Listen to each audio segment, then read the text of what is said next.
Disciple of Christ podcast, Meeting the Stowes. Part 1.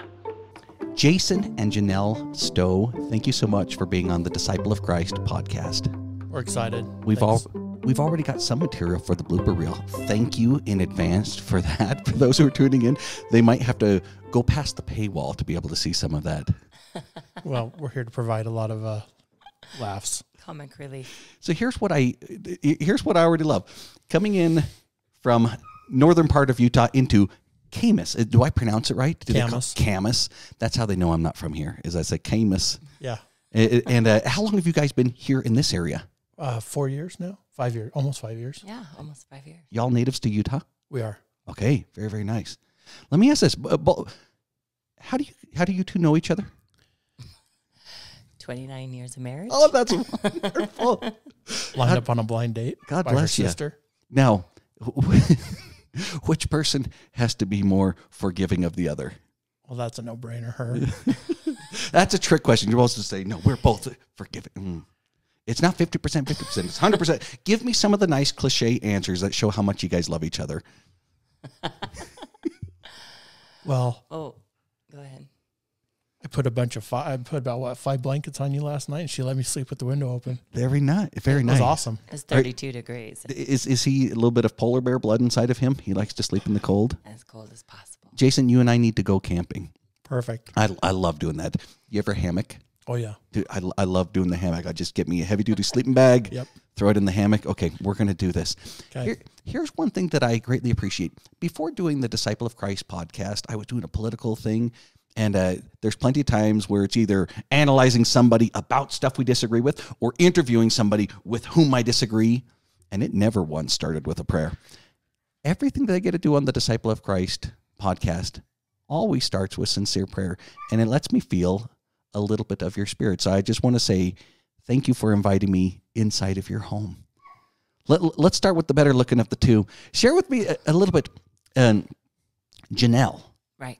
Jenelle, what part of Utah were you born and raised? So I was actually born in California, and then my family moved to Utah when I was 5. Okay. So I guess I'm not technically full native. Any California memories from 5 and younger? Not too much. My father worked for the church and different departments of, when I was born, he worked for the temple as an engineer and security guard. Oh, nice. So they transferred him from the Oakland temple to the Provo temple. Okay. And we lived in the Napa Valley. I don't really recall much. And then when we came to Utah, we started out in Pleasant Grove till we built our home in Provo. Okay. Were you born in Utah? I was. There we go. Murray, Utah. Murray! That is one of the best old man names, Murray. Yep. Born in Murray, raised in Sandy area, and then grew up mostly in Sugar House when my dad remarried. I'm going to see whoever wants to take this.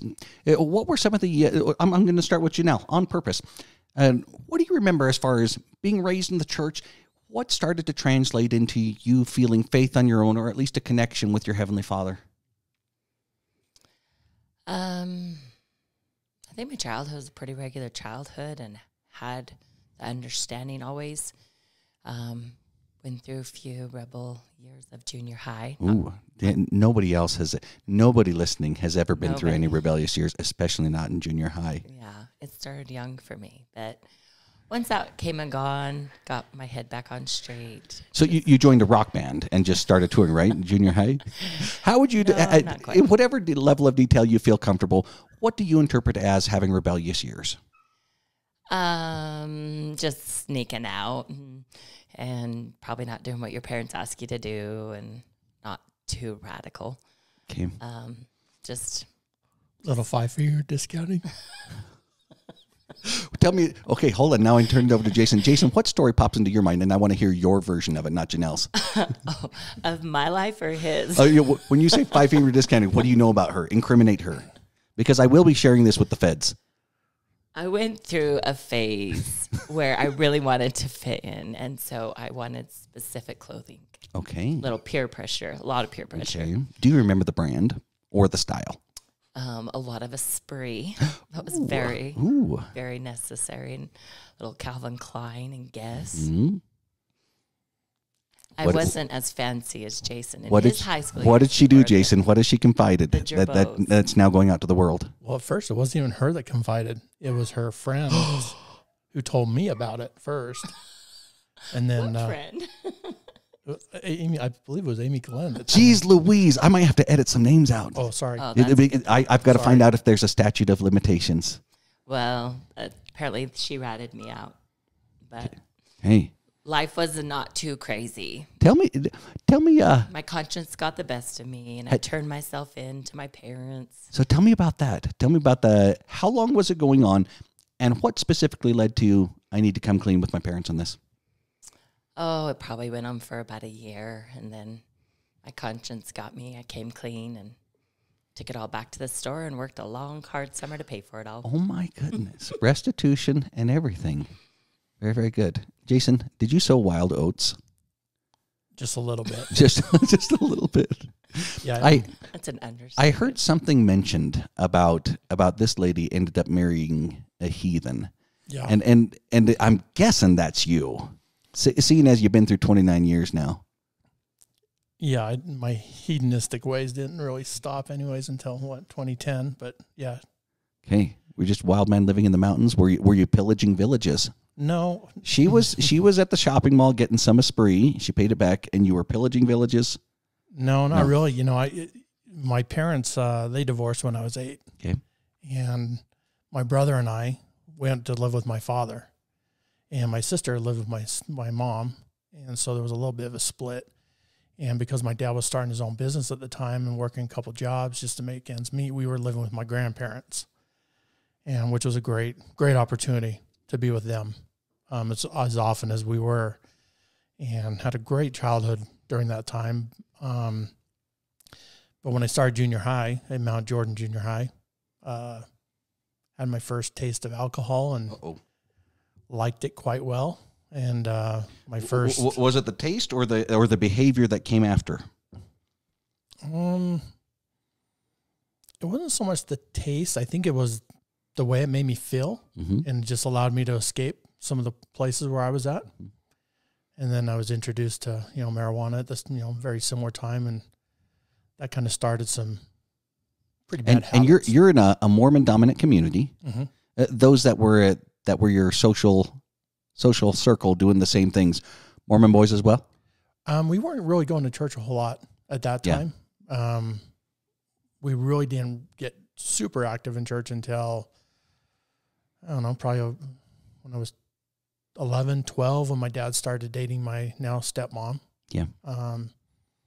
Who really managed to put a lot of the gospel in our lives. Good.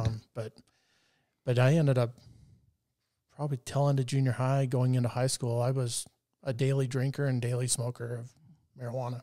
Hey, when did you guys meet? I'm asking Jenelle. How old was he? Were you 22? I think he was 22. Yeah, because you were 19. I was 19. Yeah. Was I? Yeah, I just barely turned 19. Okay.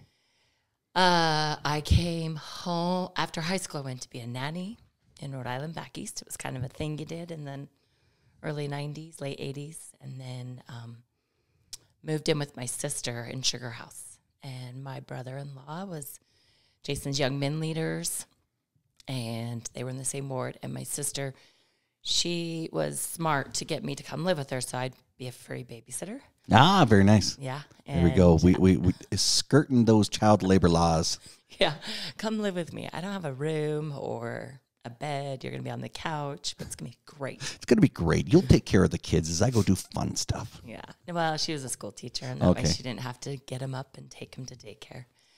So, but the best part was she said, I have a friend that I think you would get along with really well, and he likes to do outdoor stuff like you do. And she had called Jason and said, my sister lives with me, and she loves the outdoors. You should take her to do some things. So, but you cannot date her. Oh, yeah. Oh, there we go. That's a great way of ensuring the dating happens. You're not allowed to date. It's like when the Capulets and the Montagues, don't you dare date that Capulet. Yeah. And I was working for her brother-in-law at the time. I was a river guide in the Grand Canyon. And so he knew pretty much everything about me. Yeah. Yeah, ironically, they never told me. Because you never told me till after you married me. So nobody let me in. Word to the wise to those young men out there. Let me ask this. At about the time that you met, you're about 19, you're about 22. How would you describe yourself in your spiritual journey? Did it feel like, hey, temple marriage, love the Lord, how did you feel your spiritual level was at the time? You be quiet, Jason. Told him about the first date. He's queuing it up. So when I was a nanny in Rhode Island, that's probably where I kind of really started to develop I'm a crier, Jacob. Sorry. That's okay. It's actually a plumbing issue. Is it a plumbing issue? It is That's slight so leaks, good to know. and we can look past it. There is warranty information on the back of the box that we'll find out. We'll get that fixed. Oh, that's a great. You better check out that warranty. I think that's where I really started to stand on my own feet a lot because I was on my own. I was when I lived in Rhode Island, there was only one ward in the whole state, and then there was a Spanish branch. And so the family I worked for had my brother-in-law's sisters before me. So they knew that I was a member of the church. They knew I'd probably want to go to church. They showed me where my church was. They showed me where the missionaries lived. They told me I was welcome to feed them. And so when I was on my own in Rhode Island, I learned a lot. I was young, and everybody in Rhode Island's kids had come out to go to BYU. So there was a few students that were going to a few schools there that were members of the church, but it wasn't really big. So I did a lot of thinking when I was there, and did a lot of service, and I was a primary teacher with 12 kids, and only 4 of them spoke English. Oh, that's wonderful. Were the other 4 Spanish speakers? Laotian, Thai, Cambodian, my goodness, and Vietnamese. You can't even get the same Asian language. No. Oh, goodness. Because there was no branches for them, so they all came to the English. What do you ward. remember as far as how the different languages mesh together in primary? Because I'm just thinking, I know at that young age, usually the language barriers can be overcome, especially with song. What did you observe? I'll be honest, I don't know that I remember. I'm getting older. I don't think a lot of them chose to sing. Okay. We did a lot of puppet play. Okay. Because they were 5, so they were shy. And so they just kind of sat there and stared at you. Okay. I don't feel like a lot of them even chose to sing. And as they get a little older, they get more bilingual. Yes. So it was majority of Spanish. We did have fun time where they would do, like every month, a different culture. Would do a night and share everybody with a ward, what their culture was, and make a meal that was native to their country. Very cool. So we did a lot of that. But when I came home and on our first date, the only thing my sister told me about Jason was that he was a return missionary. Was that true? It was. Okay, well, we'll get to that. And that's all I knew. Okay. So he took me mountain biking, and he quickly learned that that was one of the outdoor sports I did not do. So at Snowbird, he was climbing those hills, and he quickly realized that I wasn't going to be so great at that. So we went downhill. Oh, nice. And we landed down at the resort, and he had packed a picnic lunch, and he pulled the lunch out of a backpack. And because the only thing I knew about him was that he was a return missionary, I offered to say a prayer.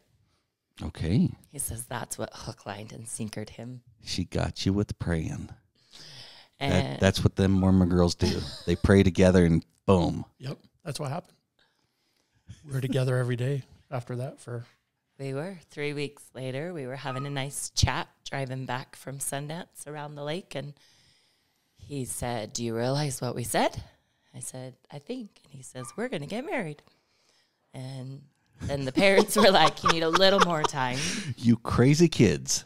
So 7 months later, we were married. Oh my goodness. And so this is within 8 months of meeting one another. Y'all are married, and it sounds like you made the decision at about 3 weeks into the dating. Yes, we told everybody at 3 weeks into the dating that we were engaged and we were going to get married.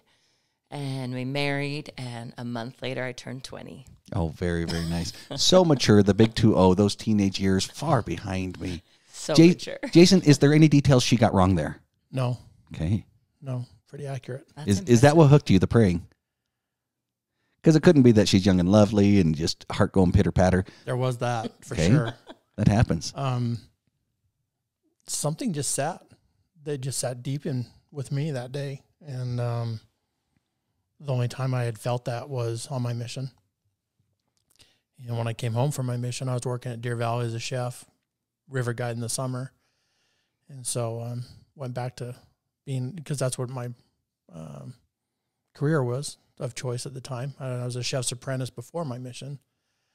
And so, yeah, probably the next day or two after that, I was back in talking with the bishop saying, hey, I got to resolve some things because I really want to marry this gal probably. Isn't it amazing what inspires you to fix things up? So give me a little bit of this. You were at one point sharing daily drinker and whatever shenanigans go along with that.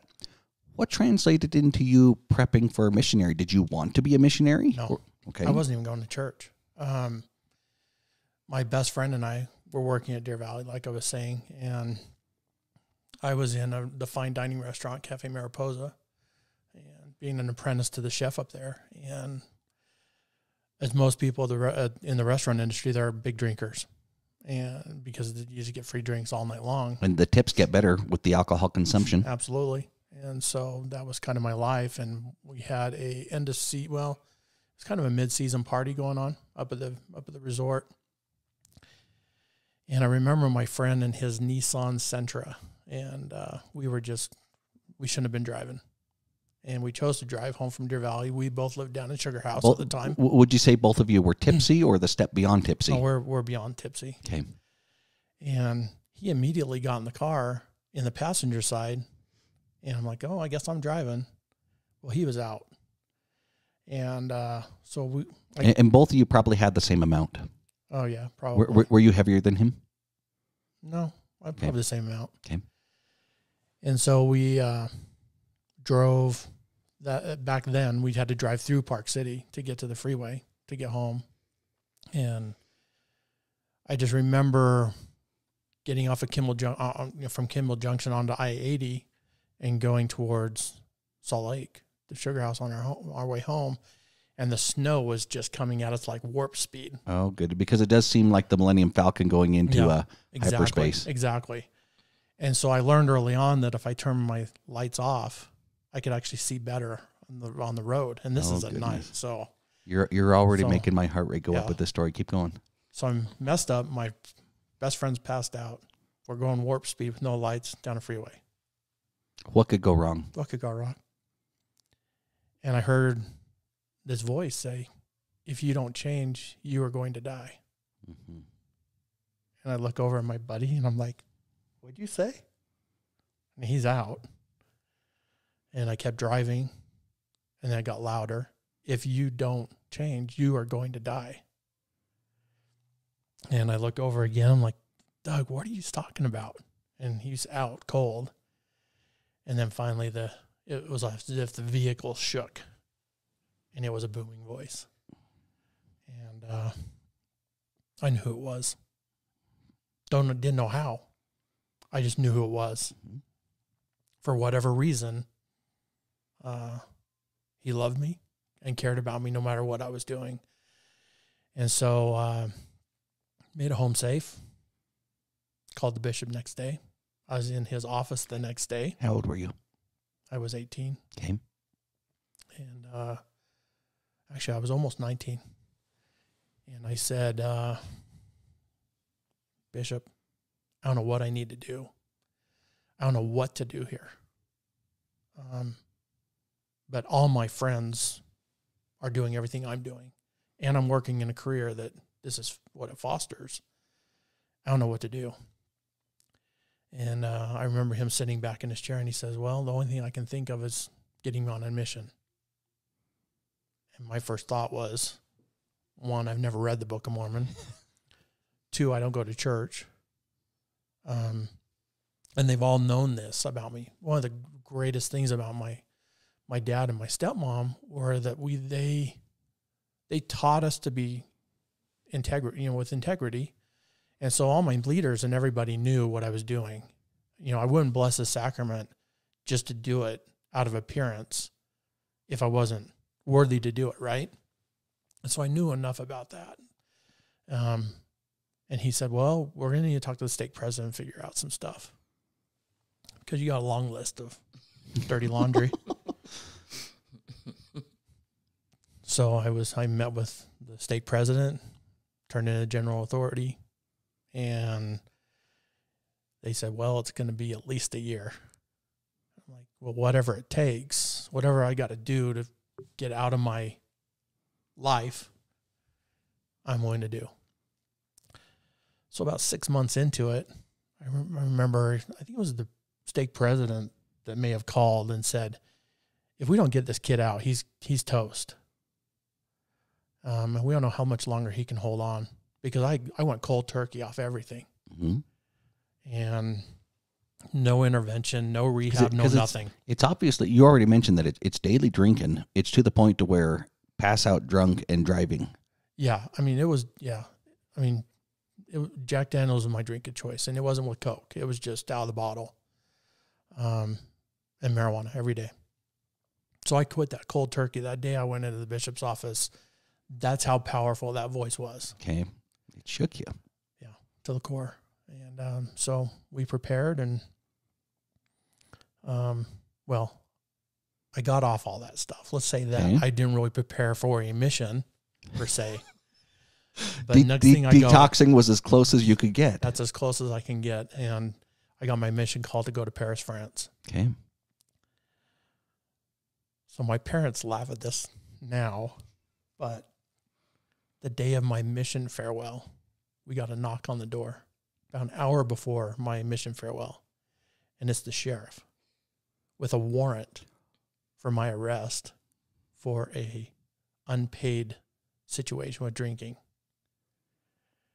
And my dad came to the door and goes, listen, this kid's going on a mission. He's got his farewell in an hour. In an hour. And talked him out of taking me away. And I was in there the next day paying off that, the fine, and getting out and preparing to leave. Oh, goodness. Yeah. How much of that did you know prior to the agreement being made, we're getting married? I didn't know any of that until after the wedding happened. Till after the wedding, geez Louise. Was there any point at which you felt like you were in over your head or made a bad decision? No, I had my mom was not sure that he was the right one. She was actually pretty adamant he wasn't the right one. That's what moms are for. That is a good point. And she's a great mom.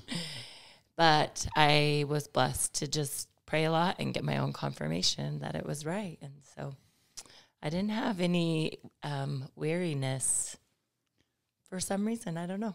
I must have just been super in love and Twitter-pated. Well, I love that word, Twitter-patient. So tell me, what happened on the mission? In other words, you didn't read the scriptures, but you felt like you'd changed your life at least to the point of detoxing and desiring to serve the Lord. Yeah. Did something happen on the mission where some people describe it as the switch getting flipped? It did. What happened? So, you speak about the MTC and how excited you were to go to the MTC and everything. For me, it was, oh my gosh, what am I doing here? This is crazy. What did I sign up for? And not only that, but I had to stay there for almost 4 months because my visa didn't come, and then they finally sent us to Arizona. Oh, goodness. So you didn't go to France? Well, I did. Okay, you did. I was in Arizona for about 2 months. Okay. And I was learning a lot in Arizona, having a lot of spiritual experiences with blessings, because there were a lot of things going on with the Native Americans up in Globe, Arizona area, as well as some of our the missionaries surrounding us in our zone, because I was assigned to a zone leader. And so anytime an elder got sick or a sister got sick or something happened, the 2 zone leaders would get called and we would go with them. So I caught on really quick that I was not prepared to deal with the adversary. Okay. And I was not prepared to utter words of healing. So that was my first eye-opening. We didn't do a lot of teaching because we were with zone leaders that were worried more about, stats and taking care of missionaries and things like that. So I got the call saying, hey, you got 2 days, you're going to go to France. And I'm like, okay. Anybody going with me? No. You're on your own. I'm like, okay. So I've never been out of really, flown too much. Let me back you up just a moment. Go ahead. While you're there in Arizona, what taught you that you weren't ready to give blessings of healing?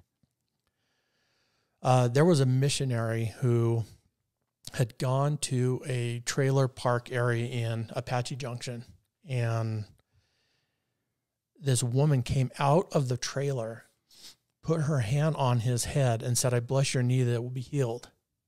And this elder was wearing a knee brace every day and suffered greatly from it. And all of a sudden it was healed. No knee brace, no nothing after that. Well, then, and we didn't know that had happened. We just knew that, he was not wearing his knee brace, which was She was a member of the ward or branch? No, nothing. Just not a member, just out of the blue. Okay. Just a woman, they knocked on a door and she came out, and that's what she said.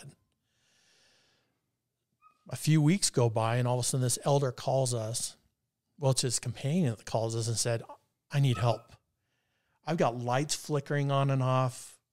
My companion's crawling up the wall. I mean, things are really bad over here. Can you guys get over here? There's dark spiritual activity. Yeah. He's reporting. Yeah. That's when I first felt just the sheer power of the adversary. I was about to ask. She just said that, but she didn't say in the name of the Savior Jesus Christ. No. In other words, she had power, yes. and it wasn't through Jesus Christ. Correct. So we walked in that house, and that's the first time I had ever felt the power of the adversary. How would you describe it? Heavy, manipulative, and rushed. Just racing. Like everything in the house was just racing. The energy was just pulsating. Unlike that calm feeling I was used to of the Spirit. And so we, two of us held him down in a chair, and then his companion and the two zone leaders were pronouncing a blessing, and they pronounced a blessing that his knee would be not necessarily healed, but to the place where it was with the Savior. And we heard the tendons tear. It was that loud. We could hear it going back to where it was with his knee problems. And I was like, oh my gosh, it was amazing. And it was the first time as well as I saw dark spirits. Okay. How does that manifest itself visually for you? Some people describe spiritualized, some people describe physical manifestations. How is it happening for you?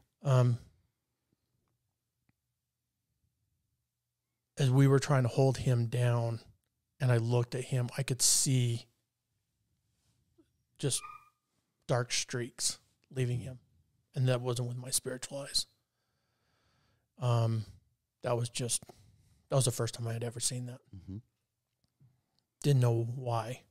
Never questioned why for a long, long time, but it happened. What was his response to this? The missionary who had received the unsolicited healing only to have somewhat large-scale dark attacks as a result. There was no response for a few days. He was literally out cold, so tired and exhausted. We had to remind him of what happened. His companion reminded him about all the things that were going on and why that blessing took place. Whether he was appreciative of it or not because the pain was back again, I have no idea. I never saw him again after that. I think he might have been transferred or something. And then a second experience up there was with the adversary. Still in Arizona? Still in Arizona. Reservation area? Yeah, we're up by Globe. Actually, we're past Globe, Arizona, doing a baptismal interview. And it's getting late. And we're going to be way past curfew. And we knew we weren't going to be back to Mesa in time where our home was. Was it white handbook in your pocket at the time? I definitely had the white handbook at the time. Yeah. Okay. Okay. We know the mission rules. Keep going. Yeah. And so my companion and I, he's driving, and when when I get in the car, I usually fall asleep, especially on those long drives. So I fell asleep and had this dream of us coming up to a hitchhiker with this neon yellowish greenish coat, and my companion pulling over ahead of him because as we were stopping, we passed him, and then he reversed back up to meet him, and he hit him. This is in your dream. This is in my dream. He hit him, and then when we got out of the car to check on him, he stabbed my companion, and then came after me. And I was so shocked. I mean, I was sweating, and I woke up within seconds of seeing a man with the same exact coat on the side of the road, and told him, do not stop, because his impression was to stop and help. And I said, do not stop. And I told him about my dream. So for whatever reason, the Lord blessed me with some experiences like that. What can you describe as far as that dream being different in level of detail or impressions from dreams that you may have had earlier in your life?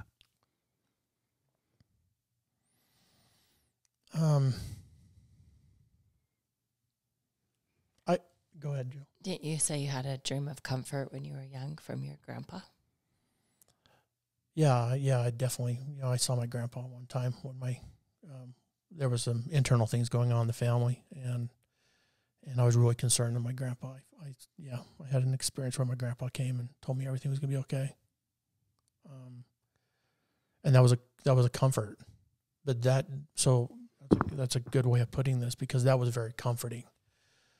The dream that I had with the man walking on the side hitchhiking was not comforting at all. It was a warning. It was a warning. It was an absolute. It was back to that. If you do not change, you're going to die. Okay, same sort of stern warning voice. Because Yeah. I can only imagine, just imagine that you have to lead a teenager out of a burning building, and the level of intensity that would be involved in giving instructions. You turn left here, you go there, keep going, don't look back. Yeah. I'm guessing there's a similar kind of love but sternness to those dreams. Yeah, and he's done that multiple times in my life. Okay, so now, France. Yeah, so France was a trip. I got there. I was on my own, put on a train. What's your level of familiarity with the language, having been stateside MTC and now a couple of months in Arizona? Yeah, nothing. I mean, they put me on the train. Would you have been able to order food at a cafe on your own? No. Okay. I don't even think I could ask where the bathroom was. But they put me on this train going to Cherbourg up in Normandy from Paris. And I'm on my own. And I can hear words, and I know they're talking about stops, where it's stopping, but the train doesn't really stop very long. It just kind of creeps. You throw your stuff off. Rolls to a stop and then keeps going. Yeah, you throw your stuff off, you get off, and you go. So I'm listening for Cherbourg and just freaking out the whole time. So I finally get there. It's raining. And I'm in this trench coat that we had to have, black trench coat. Yeah. There's nobody there to meet me. Is it obvious to others that you are American? Oh, yeah. Okay. Very. I mean, it's interesting. Because all of us here are European ancestry, and that's what's most visually obvious. Well, and I've got a name tag on my. Okay, so now it's the American. Yeah. So, nobody's there to pick me up. I'm going, oh my gosh, what do I do now? And I knew that we lived on, or the apartment was on Rue de Victor Hugo. That's all I knew. So I just started kind of walking out. With a suitcase? Couple suitcases, not knowing sure where Were to they go. rolling at least? No, they weren't rollers. They were not rollers at the time. And then somebody stopped me and said, elder. Oh, there we go. That's a word that you recognize. Yeah, then they pointed the direction. So I started walking that way and finally ended up, I found the apartment, and actually the elders came out and they found me. Not my companion, but two of the elders came out and found me. And one of the elders I recognized quite well because he was in the MTC with me.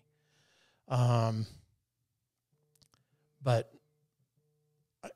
I didn't really have an idea of what was going on there.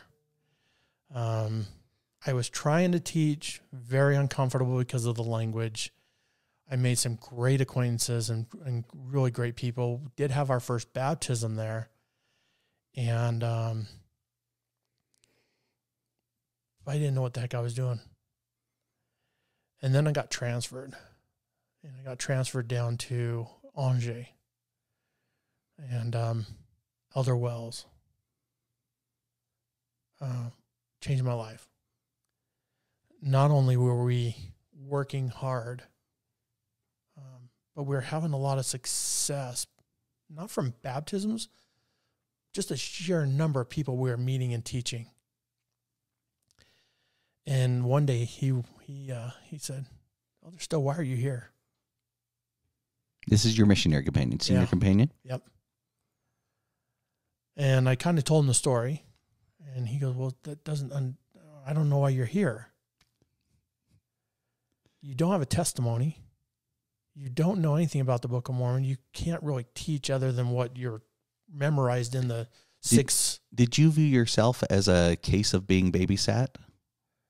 No. Okay. Not at all. Okay. Not at all. Is that kind of what he's getting at with these questions? I think he's looking, no, I really sincerely think he's wanting to help me grasp the beautiful part of the gospel. Yeah.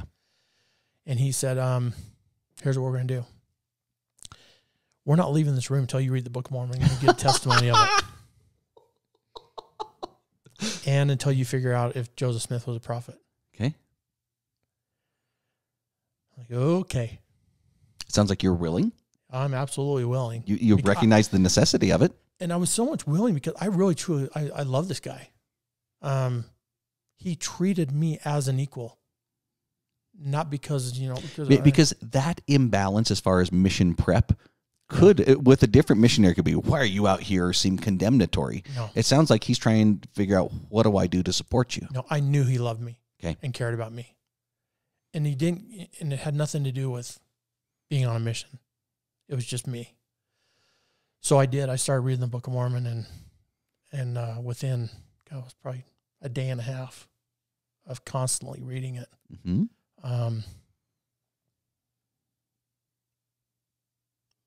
Mosiah got to me. Okay. When he's talking to his people, and then Alma the Younger. And King Benjamin in Mosiah, I'm guessing you're referring to. King Benjamin. Okay. Then Alma. And going, oh my gosh. It just filled me. Okay. And not only did it fill me, but I knew I couldn't refute it. And not only that, I realized that I'm not reading this in English either. Oh. I'm reading this in French, and I'm understanding it. So I'm getting this blessing of the language, which just catapulted it. But I'm getting the knowledge of the truth. So anyways. Okay. Very nice. The mission was game on then. Let me ask, because I'm trying to find the right point at the transition. Let me ask, you had a breakthrough with the language. You're having a breakthrough with testimony. How did that affect the rest of your mission? I looked at people differently. I didn't look at them as a convert or a potential lesson or anything like that. I looked at people as, I want to talk to you about this because I love you. Which was strange for a lot of people, a lot of missionaries, because the French were a lot like their bread, very hard on the outside, but once you get inside, it is so soft. And I didn't care who they were. I don't care what color they were. I was in an area with a lot of people from Zaire. I got to learn, Afrikaans, Zaire and the language, and I just love people. It was just a different transformation of love. Before it was out of duty of being a missionary. There's stats that you have to report. And our stats were amazing. We taught a lot of lessons.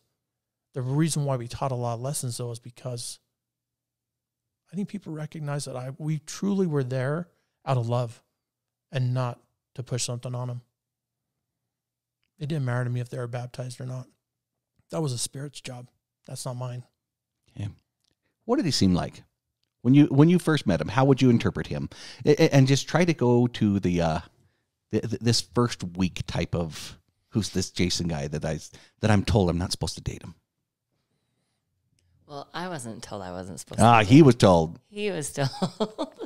Y'all can hang out, but don't let it turn into dating. He just seemed like a really good, loving guy. He was currently babysitting for some people in the ward that were out of town, and he was staying at their home and watching teenage kids. And he was also being a nanny in Bountiful for this great big family. And so it seemed like a really good. I was thinking of going to nursing. Okay. Instead of culinary, because I knew the problems that I was having with the restaurant world.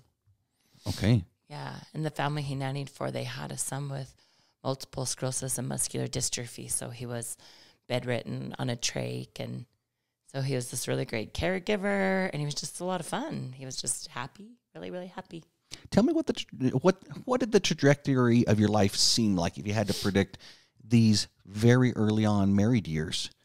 Did it feel like, bam, we're married in the temple, it's just we're going to make Mormon babies? And what did it seem like?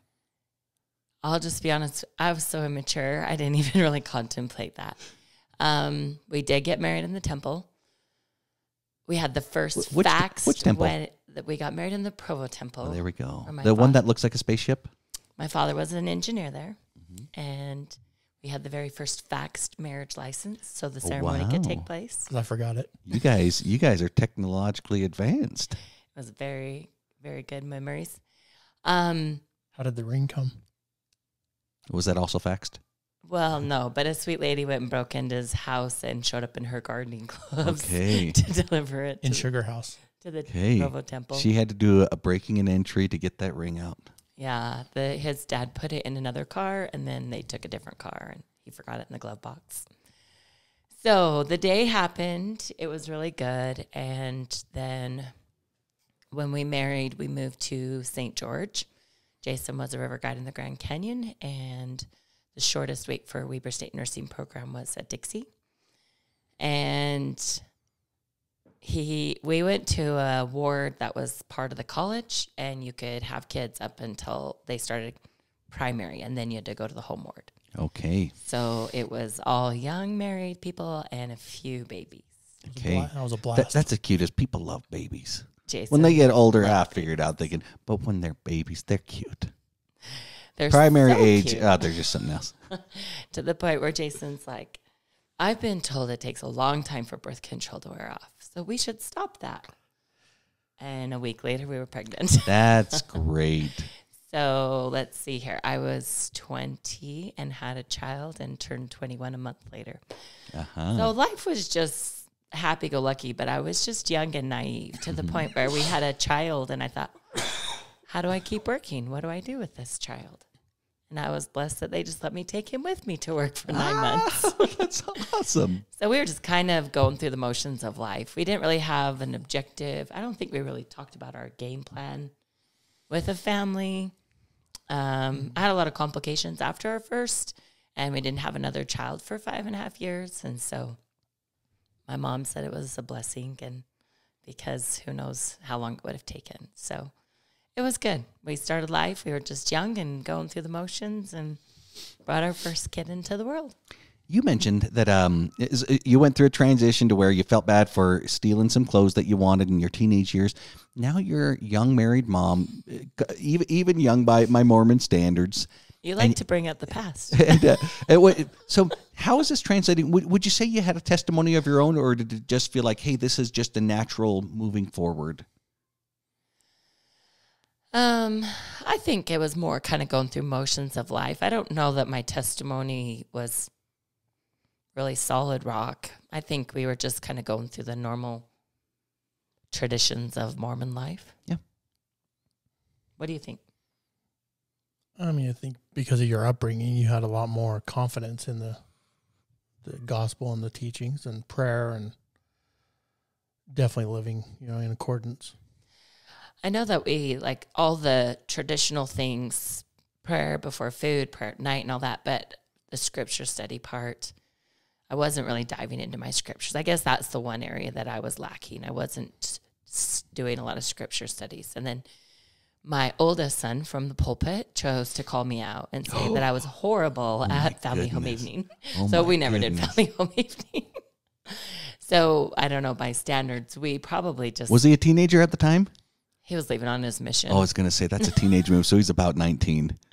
Because I can tell you, having been a 19-year-old young man before, you get convinced that you know how the world works. And so he felt probably pretty confident calling you out like that. Well, and it wasn't really in a negative way. I think he said something like, well, we just did great. We might not have done what we were supposed to in certain people's eyes because we never had traditional family home evening. But okay. So it sounds like it was a kind of a roundabout call out. Yeah, he was kind. It wasn't like a real negative one. Good. But so... so tell me, what's it like? Because my kiddos are now young. The oldest one is 8 years old and they're 6 and 3. What was it like turning into, well, now my kiddos are no longer kiddos, at least not in the eyes of the world. How's that changing for you guys? Well, here's the problem is that she was kind of a single mom. Why? Because early on, I chose to go into multi-unit management in the restaurant world in franchising. And so I would typically leave on a Monday and get back on Friday. And travel around the country. And that spurred, my addictions, obviously, drinking again. And so I come home on the weekends and it was like game on, just party time. Let's go out to eat. Let's go do this. Let's go do that. Would you drink in front of your wife? No. Well, not her knowing that. Okay. I would have it in a bottle that you wouldn't recognize it. Did you suspect or realize? No, I really didn't. It wasn't until, was it 2010? 2009. 2009 that he 9-10. came and talked to me. But it was 2010 when I talked to you. I didn't suspect it. He was gone all week, and so on the weekends, we just wanted to enjoy our time together before he had to leave again. And so, like, when our oldest, we had moved to Colorado for a while for work, and we only had one child, and I was working full time, and so when Jason came home on weekends, we just kind of wanted to go camping, go hiking, try to do family stuff, and then he'd go back out again on Monday. So I don't know that I'm probably naive and ditzy. And did you recognize the smell of alcohol? No, I didn't grow up around alcohol. I didn't grow up around it, so. I remember a time of my mom saying to me, I think I was in junior high, come smell. Do you think your brother might be smoking in that room? So my mom didn't even know what it smelled like. I didn't know that I really knew what it smelled like. There's something beautiful and innocent. My mom, who's now a sweet grandma, she has never even had a cup of coffee in her life. So, ever. Yeah, I haven't really. I was just mentioning that the other day that I've never tried coffee. So I don't even know what it smells or tastes like. It's horrifying. Well, they've told me it's really bitter. So I don't know. But so, no, I really didn't. Jason just, I don't know. Do you feel like you had a split personality or something? You just came home. He was his normal self. And no, there was just a tolerance built up. Okay. So I was a high-functioning alcoholic. Was something was your conscience bothering you, or did you feel like, hey, this is how I navigate my days? No, it was about me. It was me time. Okay. And, kind of just self-indulgent. Yeah. It really didn't matter. I mean, they mattered to me. But, at that time and place, it was just kind of, a lot of times we coexisted. And kind of just because he wasn't around during the week. Yeah. So whatever came up or whatever, I just took care of it. Yeah, and so it wasn't really until... Why did you come forward to your wife about it? Again, middle of the night. There were a lot of things going on. She was starting to notice things about me and understand some things I may or may not have been doing. And middle of the night, I was woken up again by that loud voice of, I need you to wake up. And I need you to immediately wake your wife up and tell her everything that's been going on. and don't hold back. I'm like, this is going to crush her. You know this. This is going to crush her. One, we're probably going to get divorced. There's no way. I don't see an out other than that path. But I knew that voice. And so I said, okay. So we're living in Alpine at this time and up in the Cove area, and woke her up. And I don't know how else to describe it other than I think the Savior was in our room. Not only was I able to open up and explain things in a humble way.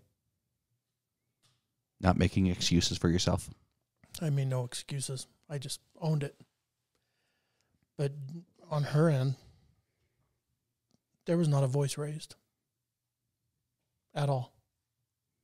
I mean, there was so much peace and calm.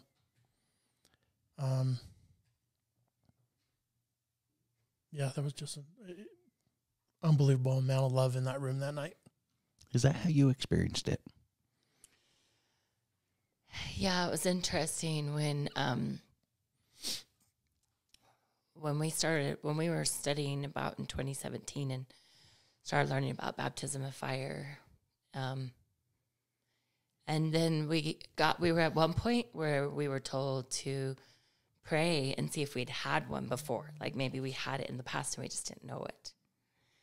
Because when we were studying, there were some parts that I thought they just really resonated. And I thought, this just sounds so familiar and it feels familiar and stuff. And so when I prayed to ask if I'd had one already or a partial one, and then when I found out I had and I asked when it was that night. It's really the only logical answer because he's right. I should have kicked him out. He should have been gone. But the Savior just wrapped his arms around me and kept me completely calm. And so that's when, as weird as it is, that's a blessing. Because that's when I was blessed out my first partial baptism of fire.